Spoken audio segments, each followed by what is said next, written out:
Hi, this is Neutrano13, and today I am starting a YouTube channel. As of today, I will be showing you painting of my models as I paint Sisters of Battle from Warhammer 40k. And I'm painting them in a different style than most people. I'm going to do more of an assassin style coloration to them. And yeah, let's see how it goes. Also, later today, I'm going to pull out my role-playing game that I've written over the last few years, and I'm going to introduce you guys to how to play my game. Okay, so here is a first stage of painting on the Sisters of Battle Penitent engine, and I can't flip over my camera, so I'm going to take a picture of it. It'll be uploaded. I'm going to go on to stage 2 here. Okay, so this is stage 1. I have the back side of the banner all painted, the front side is still the base. So I'm not actually using any primer. What I'm using is a coating on my brush in order to help the paint go in there, as well as I'm doing very light layering on the brushing. So with the light layering, see, it dries really quick. It actually dries pretty solid, and as long as you take care of it, you don't have to worry about it. I mean, if you drop this thing on the floor, it's just going to get scuffed like anything else, but that's just kind of the game. And here's the rest of the pieces. I'll be assembling it more or less as I paint it, but it's going to be painted first. So give me just a couple moments and I'll be right back with another set for the new stage. Okay, here we are at stage 2. As you can see, they have partially dried, and I have done a light stripping on them in order to give them a weathered look. It does nice against the paint without doing any damage to the model. As you see, it makes these little nooks and crannies a little brighter. I do still have to do the second shade, which these spots are intended to be a lot brighter. So these little nicks and spots here and there where the paint is chipped off will be perfect on the second layer, because they will also come through the second layer as a much brighter color. And here is one of the arms as I'm finishing it. See that nice metallic blue shimmer on it? So we will continue working, and we will see you again soon. Now, you'll notice in my first few videos, you're not going to see me actually painting. It's because I'm trying to get set up with the equipment, and if you like it, then go ahead and look at it and share it. If you don't like it, give me comments, and we'll see what we can do for a paint job in the future. Okay, so this is stage 3. As you can tell, I've already worked on some of the brushing down and cleaning, as well as while I'm working through painting each of the models. These two are pretty much ready. See that nice little shiny bit, the blue, so that it looks good and faded. That's all done into the base layer so that everything else becomes brighter on top of it. Although I still need to get in the cracks in there, which we'll do in a few moments because we're going to switch brushes when we get to the points. And as you can see, it also strips out some of the paint off of the flamethrower, and with that stripping, it also makes it look more like it's used, not like she's just getting it fresh out of boot camp. Anyway, moving on, next stage. Okay, so this is the end of base coating. So this is what we have. We have this dark shimmery blue. Well, looks more matte at this point, but it's okay. We'll get there. So it's got light spots and bright spots everywhere. Both sides are done about the same. Some is still wet, that's why it looks that way. So bright spots, dark spots. All the details are cleaned up and pulled out.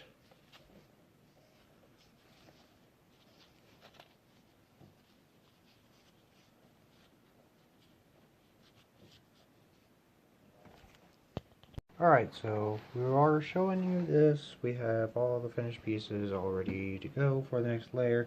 Now the first layer that I did here was Cantor Blue. Now obviously some stuff got on it. My violet decided to explode. So the next load I'm going to do Seraphim Sepia and see how that turns out. See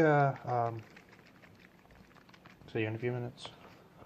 So here we are at the end of gloss number 2, shading air.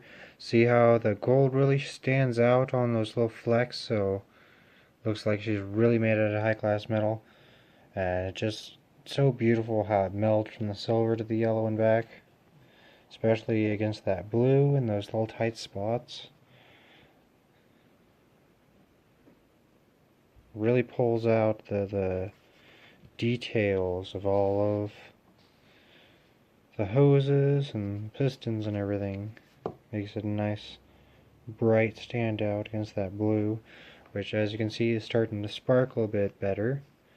It's not because it's wet, it's pretty dry. What that is that's the Seraphim Sepia shining through, because it's a goldish color. And as a wash, it soaks in. I have to go over that panel a little better. So, flip sides of the last couple here. See, yeah, the scoring and everything in that just really brightens up. Alright, so I'm going to let these fully dry before I go on to the next set. And don't worry about all those detail work piece. We'll be working on that in a little bit, and I have a trick for those. Okay. Okay, so it's been another 20-ish minutes. Now, you see how all of the detailing has switched to looking just worn out, just old. So, it's got a little bit of aging to it, makes it look like it's been used. Some of the detailing still has that nice gold to it, but more dingy at this time. And if you see, the blue it has become sparkly. Not quite reflective, not quite shiny, just sparkly, shimmery. Makes it come out really nice.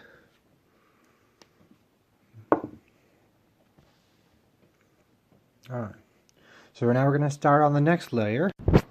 Okay, so this is the next layer. As you can see, it is much darker blue now. It is much more mixed, shinier, all over coating, and it really helps bring out the details. What I did is I went over it with a little Drushi Violet. The Drushi Violet deepens the blue as well as darkens the overall piece, kind of gives it like a shadowing effect. And with that shadowing, that was a little heavy. With that shadow effect that is going over, it gives it this good tinting, so that it's more of a midnight, almost a shiny blue. It makes it look very royal, kind of steampunk almost. And as you can see, it looks like it's wet even when it's completely dry. And this effect does not go away over time. It doesn't fade. Anyway, so I'm going to let these dry again. I'll be back in a couple minutes. Okay, so this is with the second coating of Nuln Oil. See how the gold washes out a little bit more? That dark black mixes into the blue a little more, makes it nice and sparkly. So, makes it kind of like the night sky is the idea. It's all sparkly, has some shimmery parts. And just looks beautiful, doesn't it? And like I said before, I mean, this is not going to fade over time. This is pretty much permanent. As long as I don't chip up the paint by dropping it, it'll be permanent. And I love how she ends up just looking like the alien queen, right? Looks like the alien queen strapped to the big egg producer thing. Alright, so moving on, gonna clean them up a little bit and then we're gonna do the finish. Alright. Okay, so this is again with a little cleaning, so it's a little thinned out. It gives it that nice midnight blue color. Very shimmery, very reflective. Makes it look a lot like the night sky. So if you saw this flying around in space, you probably wouldn't even know that it was something that was going to attack you or kill you.